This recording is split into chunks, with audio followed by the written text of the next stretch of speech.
চলো আমি আমার অ্যানিভার্সারিতে কিভাবে রুমটা সাজিয়েছি সেটা তোমাদের সাথে শেয়ার করি। প্রথমেই আমি আমার পছন্দ মতো একটা কেক নিয়েছিলাম এবং যেটা আমাকে গিফট করেছিল আমার কফিলের বোন, এবং সাথে একটা ফ্লাওয়ার বুকেও ছিল। এরপর বাসায় এসে দেখো কি অবস্থা, আর এই লুকটা দিতে আমার যে কি কষ্ট হয়েছে। একদিকে রান্না করতেছিলাম, একদিকে ঘর এরকম ডেকোর করতেছি, 3-4 বার এরকম ডেকোর করে করে খুলে ফেলেছি। লাস্টে আমি এটাই ফিক্সড করি যেভাবেই রাখবো। আর এগুলো করতে গিয়ে ঘরের যে কি বিচ্ছিরি অবস্থা হয়ে গিয়েছিল। ওদিকে টেনশনও ছিল আমার হাজব্যান্ড কিনা চলে আসে, তাহলে তো এই সারপ্রাইজটা আসলে দিতে পারবো না। এটা হচ্ছে গিয়ে 4 তারিখ রাত শেষ হয়ে যখন 12টার পর 5 তারিখে পড়েছে, তখন স্পেশাল দিন উপলক্ষে একটু নিজের নোটটা করেছিলাম, তো এই জন্য লিখতেও প্রবলেম হচ্ছে। অনেকটা সময় নিয়ে আমি এটুকু লেখা কমপ্লিট করেছি। এত বেশি তাড়াহুড়া ছিল, ওদিকে রান্নাও করতে হচ্ছে, আবার এই সব কিছুর আয়োজন করা লেগেছে একা একা।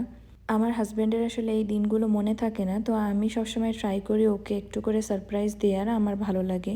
ও সবসময় কাজকর্ম নিয়েই ব্যস্ত থাকে, আমিও জব করি, তারপরেও আমি আসলে ওকে এরকম ছোট করে সারপ্রাইজ দিতে খুব পছন্দ করি।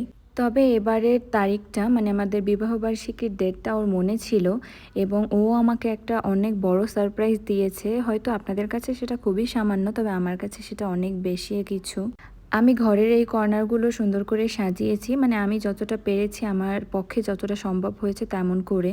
আর আমি চেয়েছিলাম ও বাসায় আসার আগেই সবটা কমপ্লিট করতে। আমার কফিলের বোন আমাকে যে কেকটা গিফট করেছে সেটা নিয়েও একটা মজার কাহিনী আছে, যেটা তোমাদের সাথে শেয়ার করবো ইনশাল্লাহ। এবং আমিও আমার হাজব্যান্ডের জন্য কেক বানিয়েছিলাম, এবং প্রত্যেকটা স্পেশাল দিনে আমি চেষ্টা করি নিজের হাতে কেক তৈরি করার।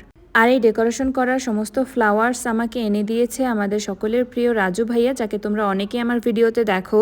আর এরপরে আমি এইখানে যে ডেকোরটা করেছি, এই ফ্লাওয়ার্সগুলো 4 বছর আগের, মানে যখন আমি প্রথমবার সৌদি আরব এসেছিলাম, তখন তোমাদের ভাইয়ার যে ফ্রেন্ডসরা আছে তারা এই ফুলগুলো দিয়ে ডেকোর করে দিয়েছিল আমাদের রুমটা। অ্যানিভার্সারিতে ভীষণ মজা করেছি, তোমাদের সাথে সবটাই শেয়ার করব, এবং কোথায় কোথায় ঘুরলাম সবকিছু তোমাদেরকে পার্ট আকারে দেখাবো ইনশাআল্লাহ।